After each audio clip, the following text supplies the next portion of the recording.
Welcome to This Week in Common Sense starring Paul Jacob.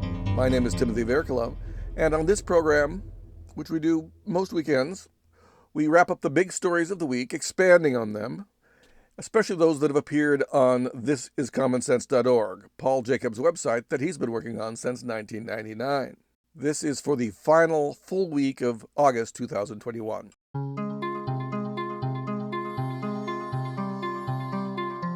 So this was a big week for a lot of things. Afghanistan blew up or imploded in an unfortunate way. Well, I think blew up is probably the operative term, unfortunately. And as I was coming to record this, I think the number now is 16 U.S. soldiers killed. And for the first time, I heard a number of Afghanis killed. 160. That's a lot of people. That's a lot of people. And so, boy, we did not have a script this week that talked about Afghanistan. We did one last week at the beginning of the week to, kind of discuss the situation. It's interesting that, getting out is not so easy. And I sure think it could have been done a lot better than it was done or is being done, because we ain't out yet. But the truth is, it's tough to get out. It's why I think you gotta think long and hard about getting in. And part of getting in is having a plan for getting out. Well, you have to have a reason to be there, and then when the reason is fulfilled, to leave. If you don't have a good reason to be there, you could never find a reason to leave, right? That's a very good point. Very good point. And I think they really lost what they were doing a long time before, because there was never going to be a place where we destroy the Taliban. As I asserted last week, I just don't think that the Taliban was going to be destroyed because they have everything to win by dying for their cause, and we don't have that. And we're not ruthless enough to do something, completely Nazi-like. So there you are. Part of the problem is it's not just, if the entire Afghan society was totally revolted by what this tiny percentage of Taliban was doing, well, then, they could be stopped. But they're not going to be stopped because we occupy.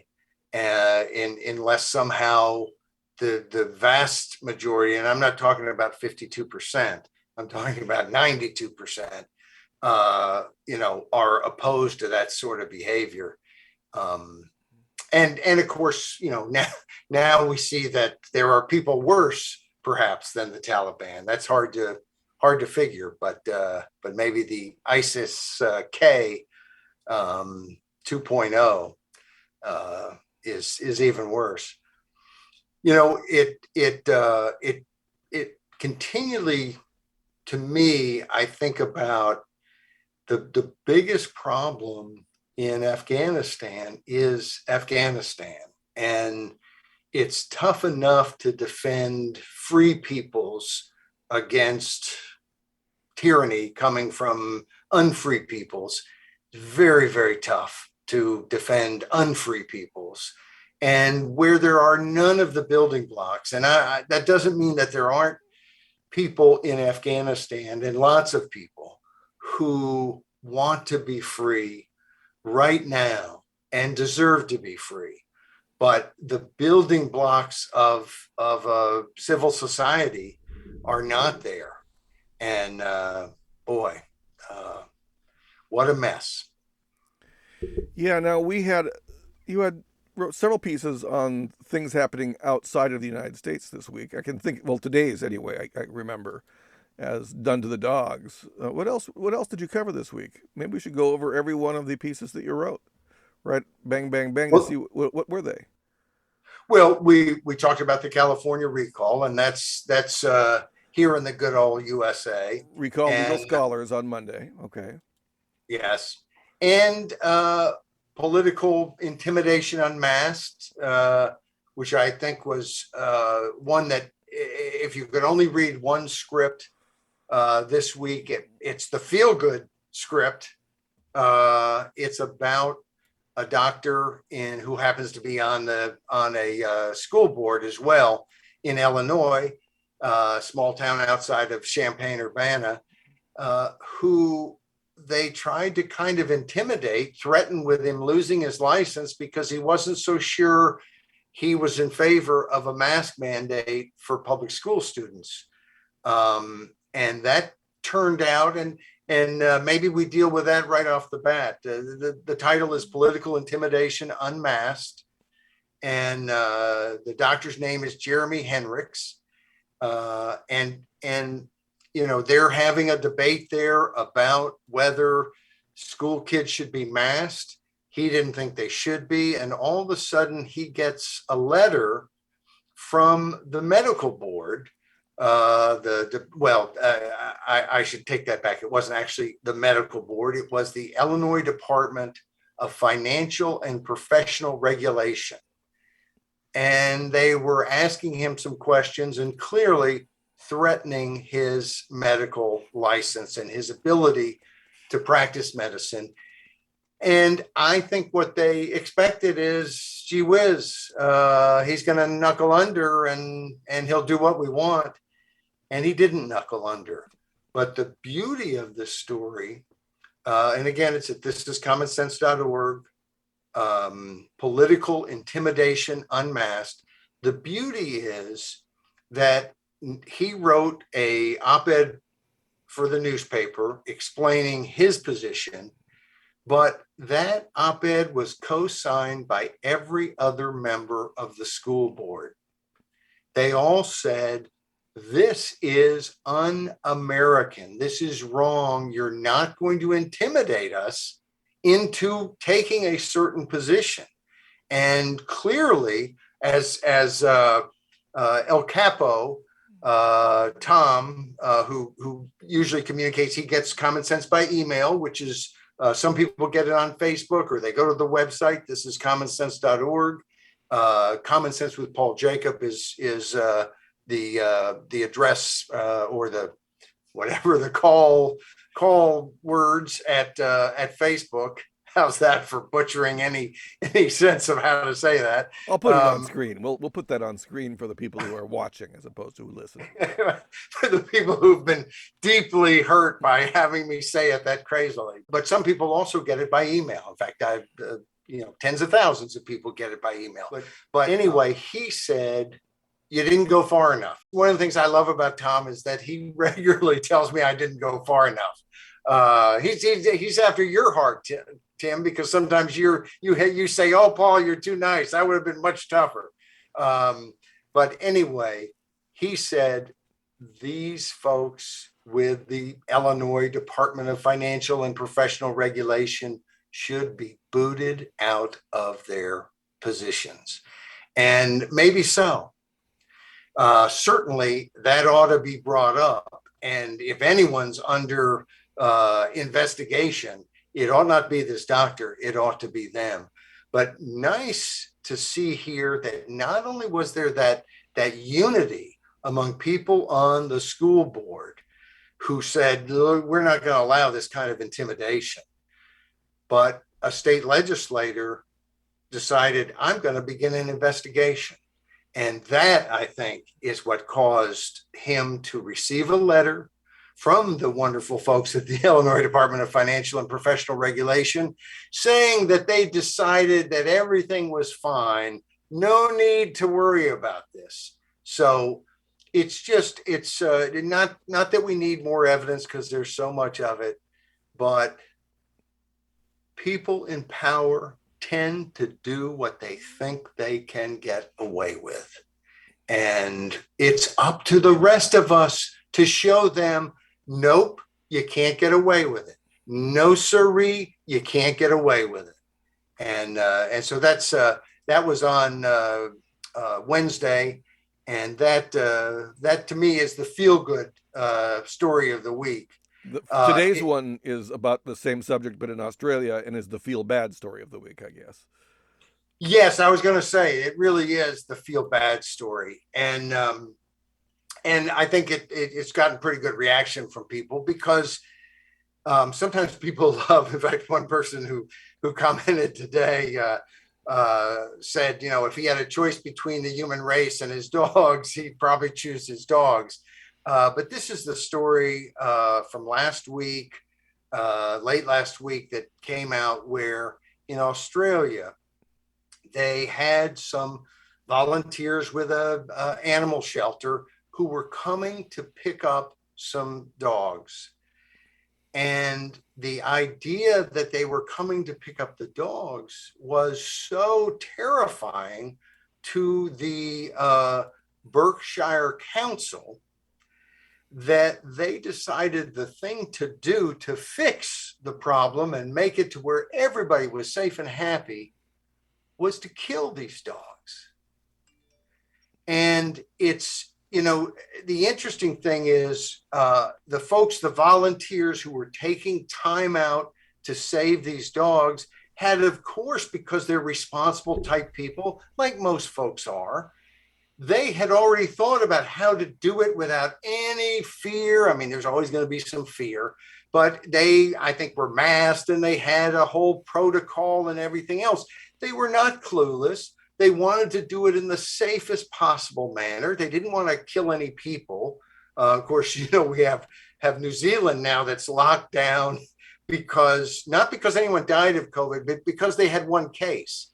So it wasn't as if they just said, "Oh, to heck with any of the government mandates," which are outrageously ridiculous in Australia and are being enforced in a very draconian, brutal even manner. We didn't talk about it in this particular script, but I'm sure you've seen may have been you who sent me the videos of it. But if you look on YouTube or better yet, Rumble, you're going to see some police activity in Australia that's just outrageous. And all because they want to stop anyone from protesting their mask mandates and their lockdowns. This is, people do not want to live and certainly don't want to fight a virus that they're likely to live from, even if they get, by having all of their freedoms taken away. But in this particular case, we're talking about public officials, and maybe it's a little easier for people to think about it because it's dogs and not people. But our whole point was, what's next? If when folks are trying to save some dogs and are doing it in an absolutely responsible manner, the panic of public officials is so great that they murder the dogs. What do we expect is going to happen next? And especially considering what we just talked about in Illinois, what's going to happen next if we don't stand up and say, no, no, no, no, this does not happen again. And so this is commonsense.org, done to the dogs. But the implication is not that it's okay to do it to the dogs, mind you, but the implication is who's next? Might be Homo sapiens. This is speculation, but I mean, we know that governments often ban things right before things get better so they can take credit for the better. But they're Right. also afraid that when things are going bad, that if they don't do something and be seen to do something, they have the excuse. They can take that power because things are getting bad, right? That's their idea. Yes. It's part of it. So they got us on both ends of this excuse they have. And the problem is that it's by freedom that we live. I mean, if we don't work and do commerce in our society, I mean, you hunker down, and the people without enough savings of food and water and so forth, they die. Well, And and this has been in the United States of America. This has been devastating for most of all. It seems to me this last 18 months has been devastating for poor children who can't get any real education. I've got two grandsons who, my daughter and my son-in-law are doing everything possible, and I think they have not. I mean, they've suffered plenty actually, but not suffered anywhere near as much as someone. You don't have internet access, or you don't have parents who are going to be there doing things. The whole idea behind public education isn't to kind of replace what a lot of parents would be doing anyway. It is to help the disadvantaged. And because of the power largely of the teachers unions, because throughout this pandemic, the safest place to be has been public schools. And yet they get shut down because the teachers unions have the political power to shut them down. And this is being decided politically. And of course, that's what, that's what we see. They are thinking of themselves. This case in Australia, where the dogs were killed, the folks coming to get the dogs weren't thinking about themselves or they'd stay home.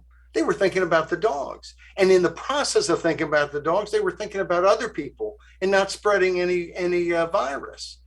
But the public officials who panicked were thinking about themselves.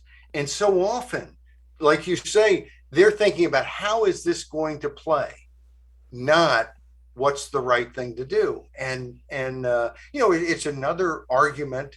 We don't talk all the time about term limits, but that's kind of how I cut my political teeth.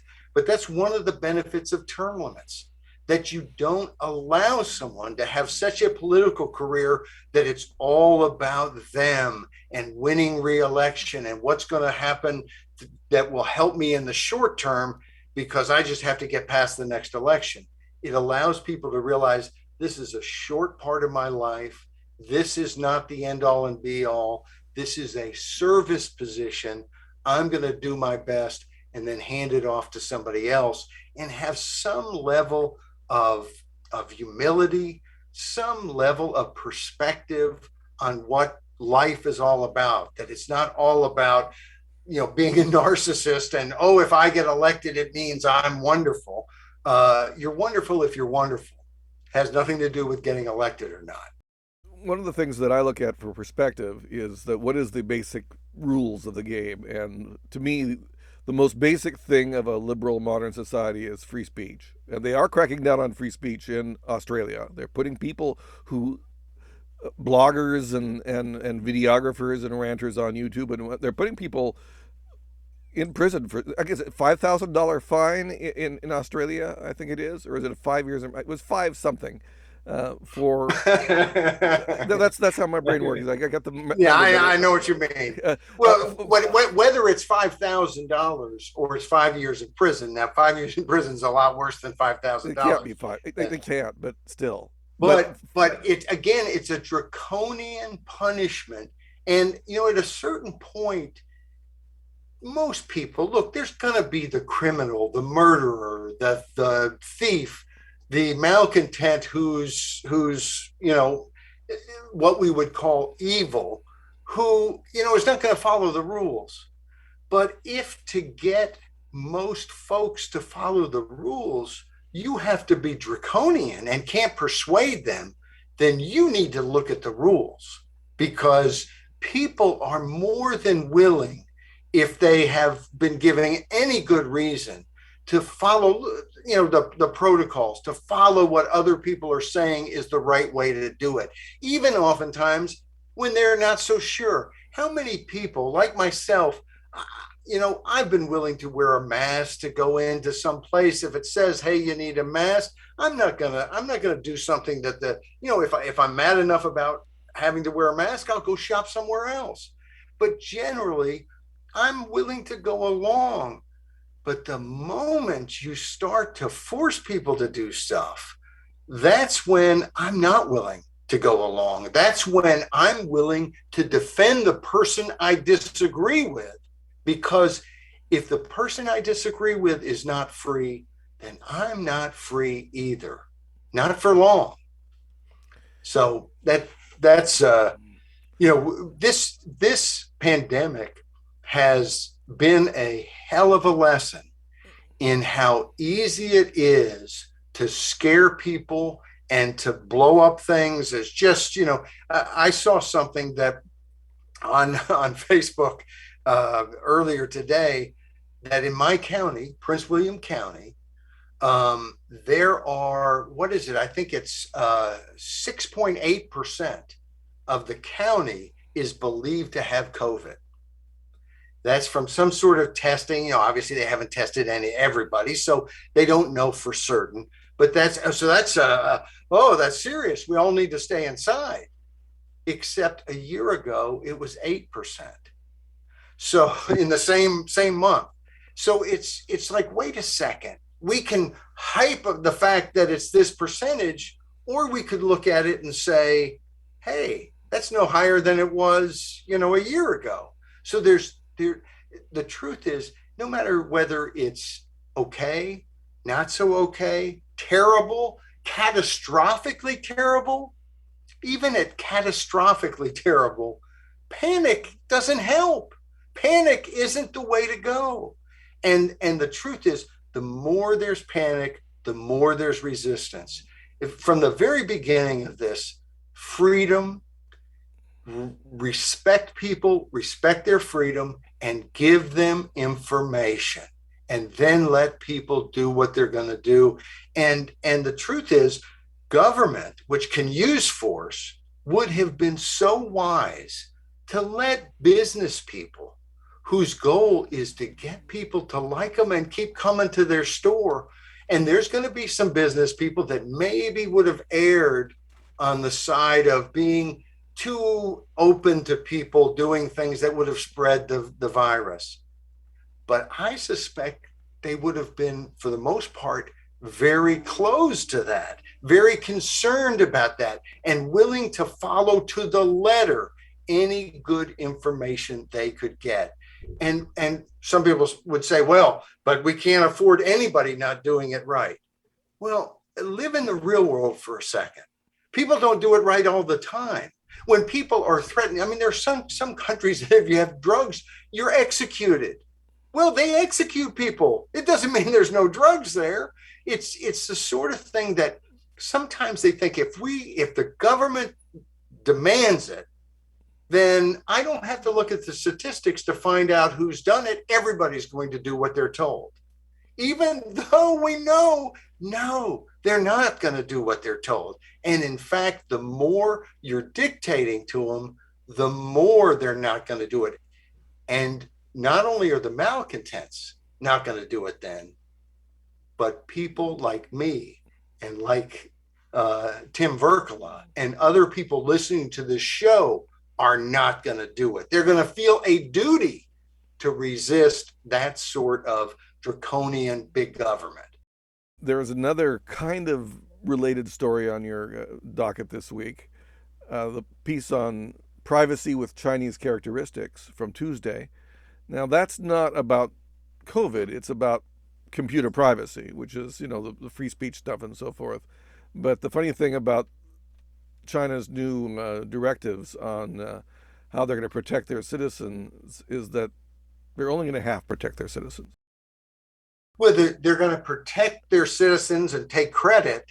They're going to protect their citizens from the private sector, which, of course, in China is kind of a funny term to even use, because they have to agree, they have to let Communist Party members be part of any money-making operation. They have to be willing to turn over anything the government wants at any time. So it's sort of a very short rope of any sort of private. But they have this new protocol that it's the Personal Information Protection Law that is providing some protection against companies using your information, but no protection whatsoever against the government doing whatever the heck the government wants with that same information. And I would love to see in the United States more protections for people, as long as they don't end the freedom of companies and people to freely contract. I think that, and we've talked about this before, there's links in this piece. I encourage people to go take a look at privacy with Chinese characteristics. But I want more privacy for me here in the United States of America, I don't want that to come because we have some giant totalitarian government who can tell every business what to do and can prevent you or anybody else or me from contracting with a big tech company and then giving away certain bits of privacy. But as we point out again and again and again at thisiscommonsense.org, these big tech companies and their power is not somehow divorced from government. And we'll have more to say on that next week, because we've already done a commentary that we'll talk about then, showing that basically oftentimes some of the voices who are out there speaking about these things and are looking to limit the competition against these any upstart to Facebook or YouTube or Google, and they're doing it with government money, with Google's money, and Google and the government. You know, sometimes it's a little tough to see where one ends and the other one begins. So a lot of the problems we're having with privacy and with big tech in the US of A, it's not simply a corporate problem, it's a governmental problem too. Well, corporations are creatures of the state in some sense. I mean, they get a special Well, license, so there you go. I don't know what to not make in of that not exactly. in not in some sense, in every sense. I mean, they may be owned by private people and groups of people and so on, and shareholders, and but they were created by government. and Well, and it seems to me that it's not a terrible idea to allow some corporate forms, but let's not pretend that the government isn't deeply involved in all of that. and a government that regulates business on a minute level, for whatever reason, then can control it very easily by just threatening to crack down on a regulation. And that's how the mask mandates got to my area.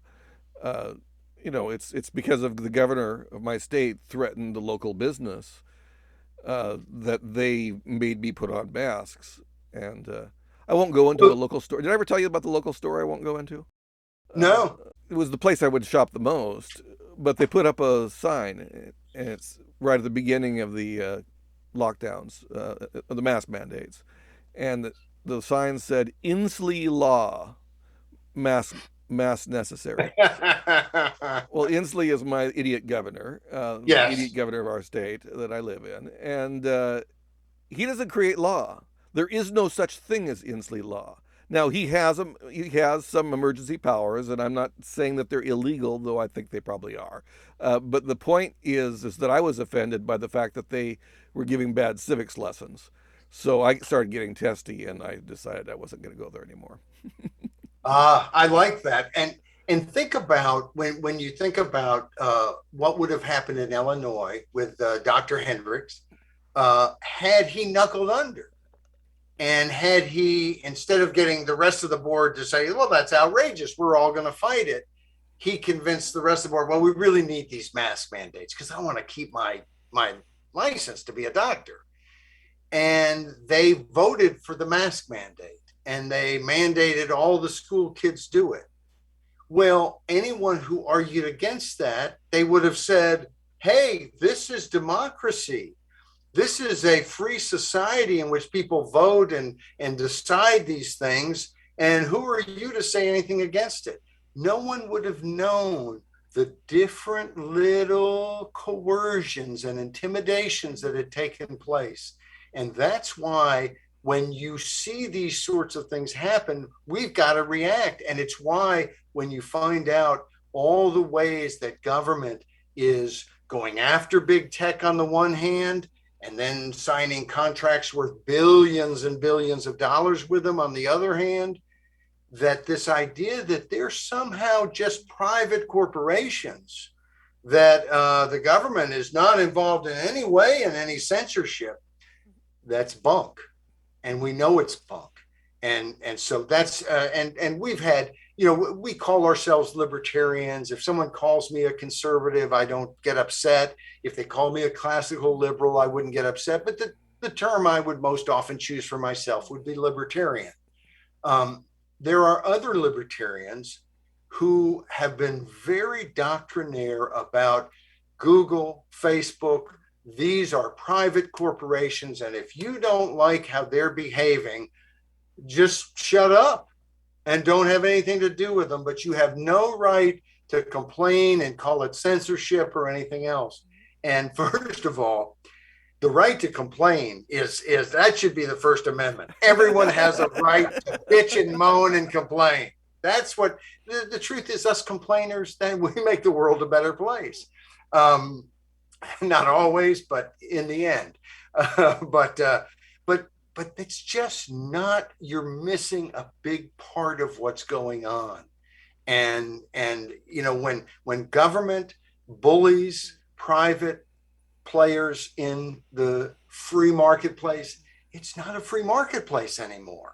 And that has to be recognized. And at thisiscommonsense.org, we're recognizing it and talking about it all the time, because in the end, we're not looking for some academic freedom that is nice to read about in a book.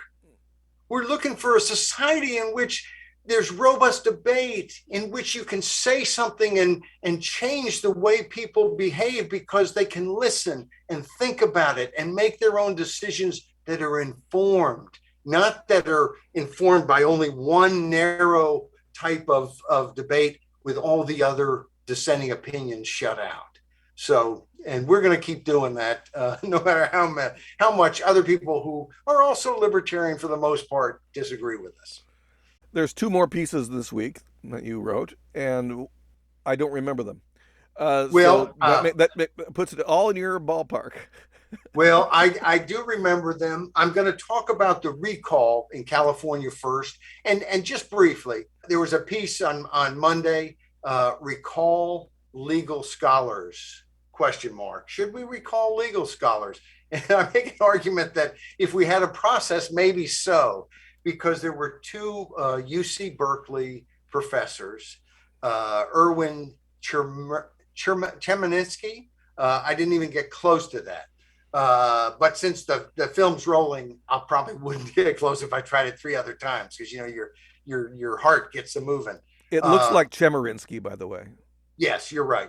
And Aaron Edlin, who is a law professor and an economist at UC Berkeley, University of California, Berkeley. And let me just tell you that last time there was a recall, 2003, it was Gray Davis. Everybody and his brother nationally, and not just Democrats, but Republicans too, because Davis was a Democrat, the recall, this is insane, this is crazy, somehow it's undemocratic to allow people to collect signatures and to have a vote on whether they want to keep their governor or not. I don't know how having a vote is undemocratic. And of course, Gray Davis then was recalled, only the second governor in U.S. history to be recalled. So when people act like this is some wild and crazy process, voters have never used it in a wild and crazy manner. Everybody who's been recalled, whether I politically agree with them or didn't, they got recalled because the majority of the people did not want them to serve anymore. That's how it works, ladies and gentlemen. And you're about to hear all that same kind of nonsense. I've seen it in the last couple of days. This was a Monday piece. It's now Friday night. After this piece, I've started to see the articles saying, oh, this is such a crazy process. And that's basically what these two professors were saying, that it was undemocratic because in the California recall, and it's somewhat unique, but I think it's not a terrible system. It's a good system. One, it's good to have the recall, but even the way they do it is not crazy at all. It makes some sense. They have a vote on the governor, or if it was a state senator or a state rep or a county commissioner, it'd be a vote on the office holder. And it's an up or down vote. So the office holder could get 49% of the vote, but he would then be out because 51% would have said, no, thank you. Why don't you go back to your private life? Have a good one. but we don't want you to be our governor anymore. That seems to me to be totally legitimate. Then there is a second part of the recall in California, which is at that very same time to allow anyone else to run for that office who wants to run for it. If the person being recalled, in this case the governor, is not recalled and gets a majority of the people who say, we want you to stay, well, then the second election, of course, still takes place, but it doesn't go in, nobody gets elected. But because the second election tends to be a very wide open 40 candidates, 30 candidates, a lot of different candidates who can run. And sometimes for president, you might have 16 people on the ballot. Well, you only heard about the Democrat or Republican. It's not like people get terribly confused. The Peace, Freedom, and Free Beer Party isn't likely to win, even in a crowded field like that. But in a crowded field where you have a plurality winner, someone could get recalled 51-49. And then the person who replaces them only got 38% of the vote, let's say. Well, what these professors are saying, well, that's not fair because the recalled governor is getting defeated by someone who got fewer votes. What they're not saying is that these are two separate elections and the voters already decided not you. Now they're deciding who else, and they have a right to make that decision. Now, if it were up to me and I had a crystal ball or I had the time and energy to go collect signatures and put something on the California ballot, I would probably use ranked choice voting to then have it to where you would get to a majority of the people who, as people fell off and you voted for, the Peace, Freedom, and Free Beer Party, that candidate came in 30th and his votes get reallocated to whoever their second choice was. That's how ranked choice voting works. And you would get to a majority. There are different ways to deal with that, and I do it a little differently than California does it. But the idea that this is undemocratic, that we have to keep the Democrat, I promise you, these professors are not going to write this piece if it's a Republican governor being recalled. And arguably, Republicans who love this recall might not love it so much if it were a Republican governor being recalled. I like recall. I like recall even when somebody's recalling somebody I like, because I don't have this idea that I just get to get whatever I want, regardless of what the majority of people desire.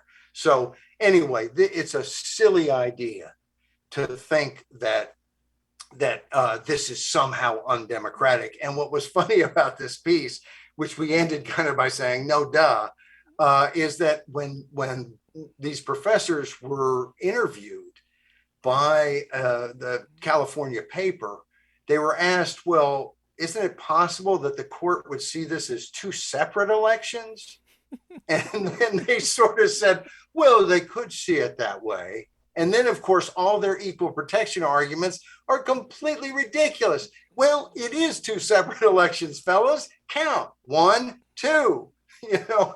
And in fact, years ago, there was a court case that involved this. And one of the things that was being argued is that if you didn't vote in the recall, you couldn't vote for one of the candidates to replace that person. And the court said, no. You can vote in both elections or one and not the other. But this is, people are free. These are two separate elections. And I know that college professors who are renowned for all their studies and books about legal theory, I know counting to two is tough. Sometimes I go right to 3. It's like, what can you do? But hey, in this case, it's two separate elections, guys. Now, the other piece, well, you might have something to say about California recall, Tim. As I understand it, there's Gray Davis, who was replaced with Arnold Schwarzenegger, and there's this Gavin Newsom character who may be replaced by Bill Elder. We'll see. Larry Elder. Larry Elder. Oh, it's not Bill. I'm gonna have to. I put that wrong. Who's Bill Elder? I don't know. I think he's a friend of mine on Facebook. Anyway, so that's bad. And he might make a better governor than Gavin Newsom. So But you said there was also one of the Dakotas had a recall many years ago. I, is in the 1920s, and the governor was a communist. I mean, I think he admitted to being a communist, and I don't think they recalled him because he admitted to being communist. I think they didn't like his policies, and so then they booted him out because they did elect him, and I don't think he hid that. It was a different time. Most of the communists today don't call themselves communists, but anyway, this has happened so rarely. Back when Gray Davis was recalled, you had several big city mayors being recalled. And every once in a while, you'll get a recall against a mayor who just crushes the recall. And obviously, in that case, it wasn't a very good idea to try to recall them. It tends to make them stronger because it shows, hey, I really do have a tremendous amount of support. But I remember there were complaints, the National Association of Cities, or I may have screwed up what their actual name is, but it's something along those lines. They came out with this report about how terrible recall is. And one of the recalls they mentioned was they were recalling the mayor in Miami. That recall succeeded. 91% of the people who voted in that recall voted to recall the mayor. Now, I have to say, you don't even have to give me chapter and verse. If 91% of the voters say, hasta la vista, baby, we don't need you as mayor anymore, I think that's a good process. And I think that mayor needs to go. So but it's been used very infrequently.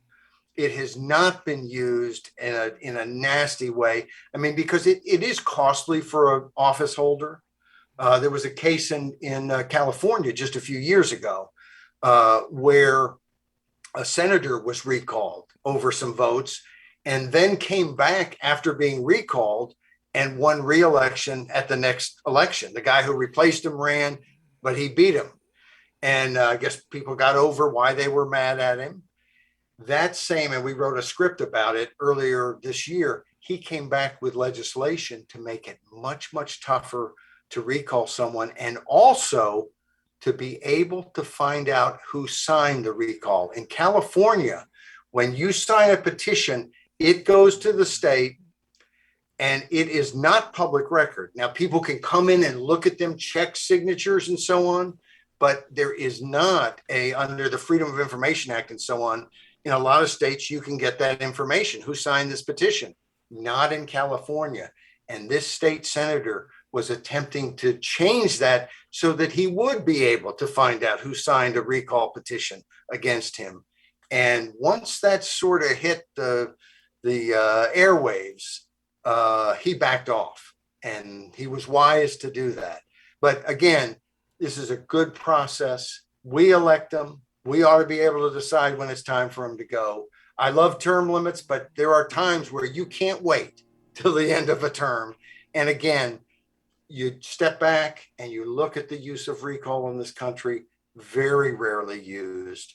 And in my mind, when it's done successfully, it's always because the person recalled richly deserved it. Well, if we remember California in the early 2000s, Gray Davis really did muck up the energy business. And since Gray Davis's time, California has spiraled into chaos in a number of ways. The whole Yes. state, many big cities like San Francisco and Los Angeles have homeless problems you wouldn't believe. And it's just astounding what's happening. And then there is the fact that Gavin Newsom is a COVID tyrant. And I probably will, Larry Eller will probably have a lot of his cachet coming from the fact that he's against mask mandates and lockdowns. Yeah, and being a COVID tyrant is likely to hurt Newsom in this case. But I've been a little bit surprised and disappointed in how scared I think the electorate is. And I'm not sure it would hurt him so much, except that these mandates don't seem to apply to him.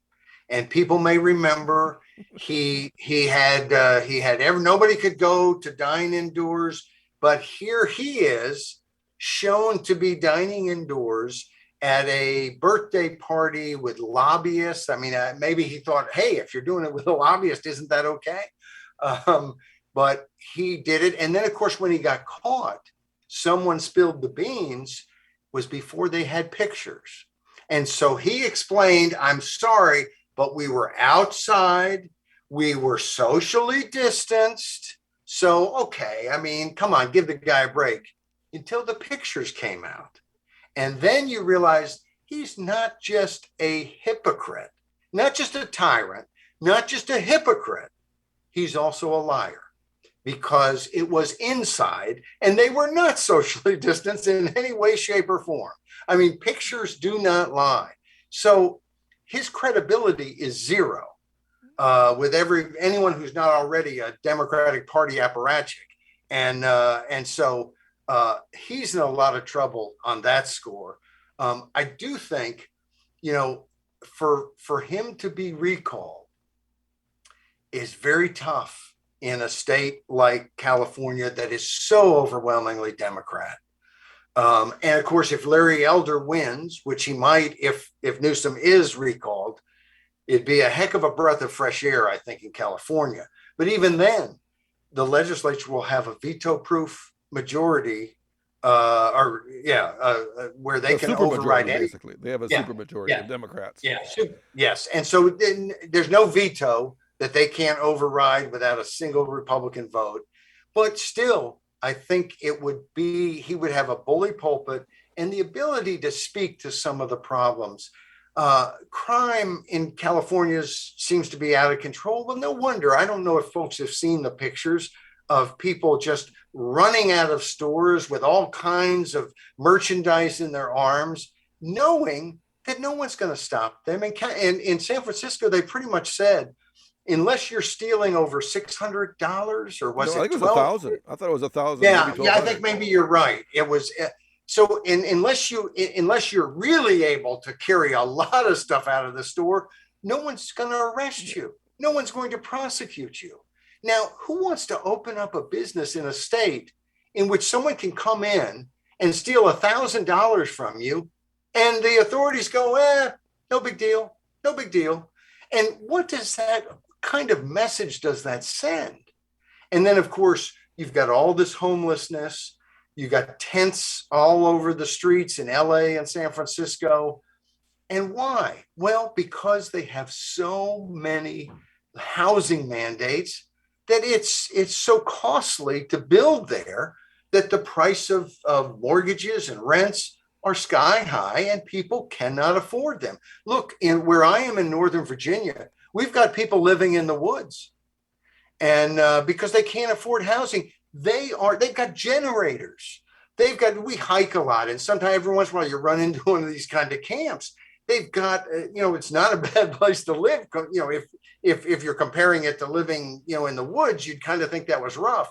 Well, these are pretty entrepreneurial people, and they've got generators. You see a TV set where they're doing it somehow through the generator, and most people I know do not want the authorities. It's almost always on public property. I don't want the authorities going to cause these people problems. And most people I know don't want them to. Now, they're not on Main Street. They're not in everybody's way.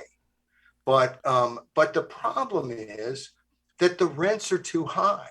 And the reason the rents are too high here, I don't think it's quite the regulatory morass that California is.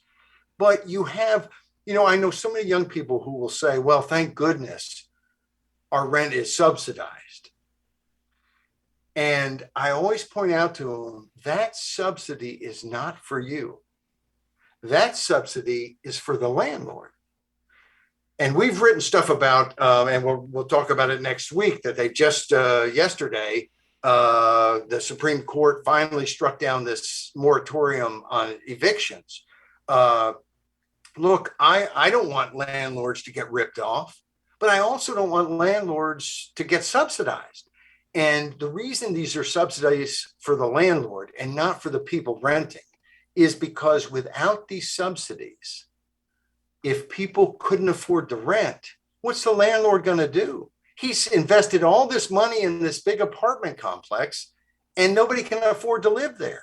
He's going to go bankrupt. He's in a lot of trouble, but he's not going to go bankrupt without seeing if he can lower it just a little bit and maybe get some people. Oh, I didn't get enough people to sign up for rent.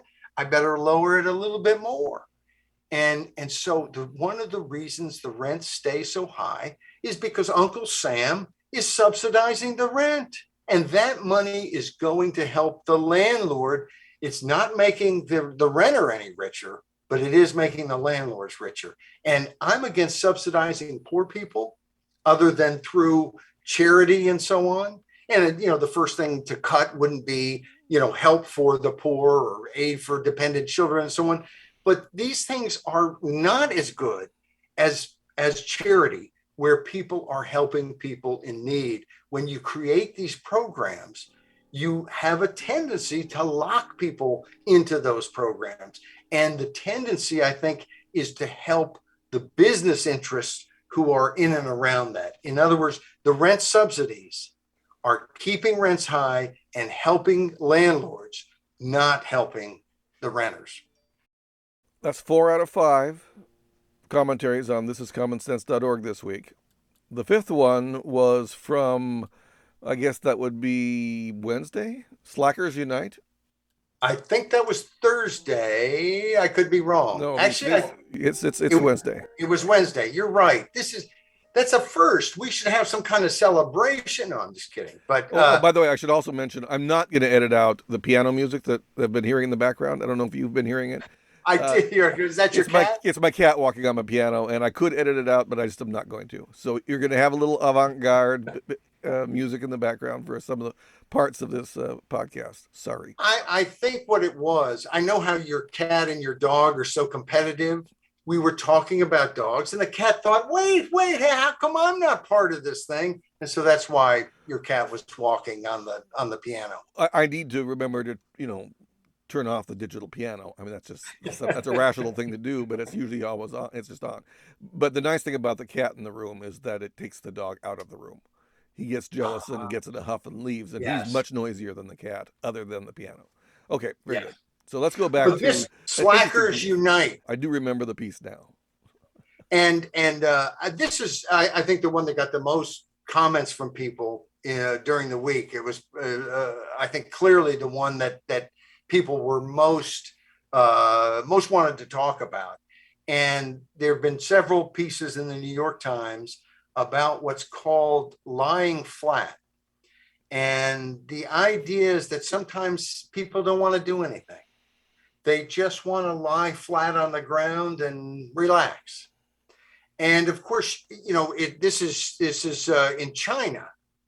And so you kind of see that in a sense, it's kind of like an Atlas Shrugged type protest against, you want me to produce everything under your control. Maybe I'm not so into that. So you can see that angle to it.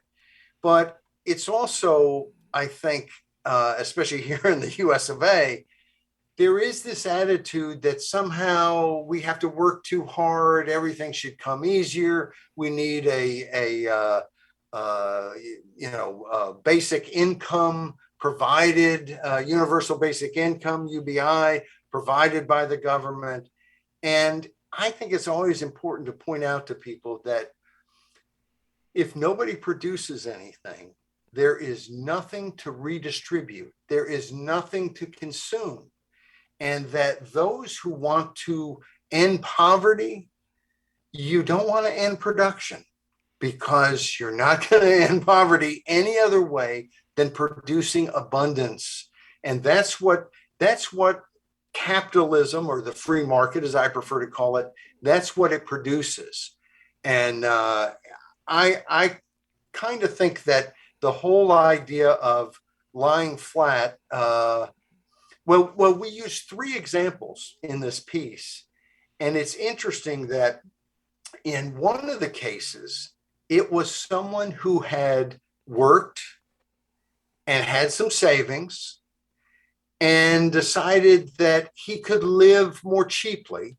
And so he was going to lie flat for a while. And I have no problem with that at all. He's choosing, you know, first of all, the other two, one of them was living with their parents.